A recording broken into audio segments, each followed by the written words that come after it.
Cześć, dziś zapraszam na takie ciasto. Lekkie, przepyszne, niezbyt słodkie. Najlepsze jest to, że nie wymaga lodówki do przechowywania, a przepis jest na naprawdę dużą blachę. 660 g mąki, najlepiej typu 500-550, to są takie 4 pełne szklanki z górką. I 2 łyżeczki proszku do pieczenia wymieszaj razem z grubsza. Następnie dodaj jeszcze 300 g zimnego, pokrojonego na drobne kawałki masła. To masło było pokrojone, włożone do lodówki i jest wyjęte prosto z lodówki, tak żeby było naprawdę zimne.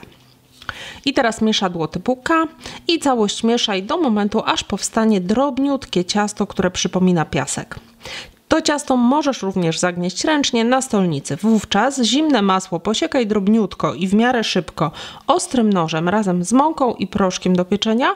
Potem dodaj żółtka, cukier puder, cukier waniliowy i znów całość posiekaj, a następnie szybko i sprawnie zagnieć jednolite ciasto. I teraz, gdy ciasto w misie miksera będzie już takie piaskowate, dodaj 8 żółtek, 3/4 szklanki cukru pudru, cukier waniliowy lub wanilinowy, może być też 1 łyżka ekstraktu waniliowego i całość ponownie wymieszaj, aż powstaną grudki ciasta.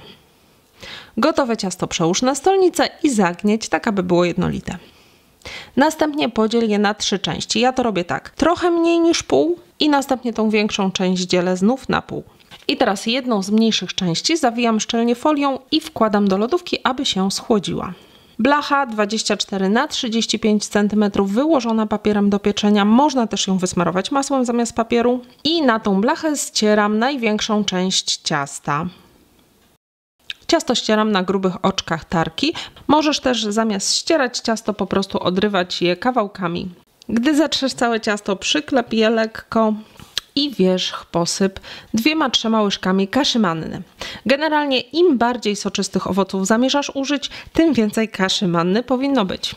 Na wierzchu tak przygotowanego spodu wysyp 500-600 g owoców dowolnych. U mnie jest to mieszanka zamrożonych borówek, malin, porzeczki i truskawek. Można też użyć śliwek.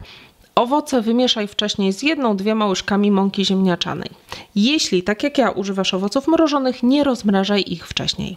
Ciasto od razu wstaw do piekarnika wcześniej nagrzanego do 180 stopni, grzałka górna i dolna bez termoobiegu lub 170 z termoobiegiem na drugi poziom od dołu i piecz przez 15 do 20 minut. W międzyczasie drugi z mniejszych kawałków ciasta umieść w misie miksera lekko rozdrabniając, dodaj 1 pełną łyżkę kakao i całość wymieszaj, aż powstanie jednolite ciasto. Oczywiście możesz to również zrobić na stolnicy bez miksera.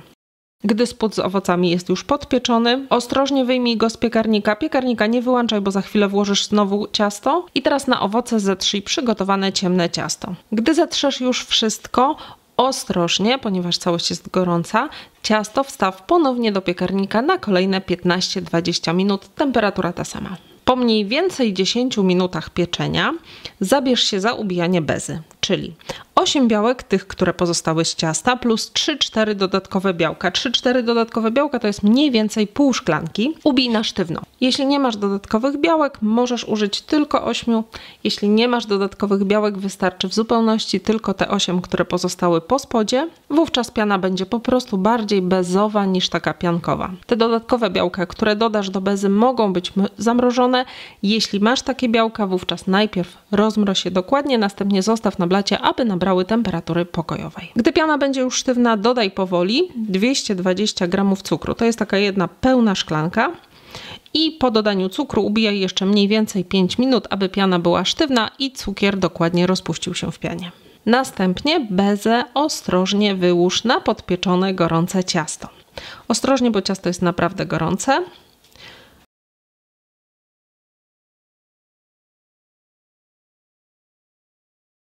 Całość z grubsza wyrównaj i na wierzchu zetrzyj ostatni kawałek jasnego ciasta, ten, który na samym początku włożyłeś do lodówki. I tak jak poprzednio ciasto możesz zetrzeć albo po prostu odrywać kawałki palcami. I teraz całą blachę włóż ponownie na kolejne 20-25 minut do piekarnika, temperatura znów bez zmian.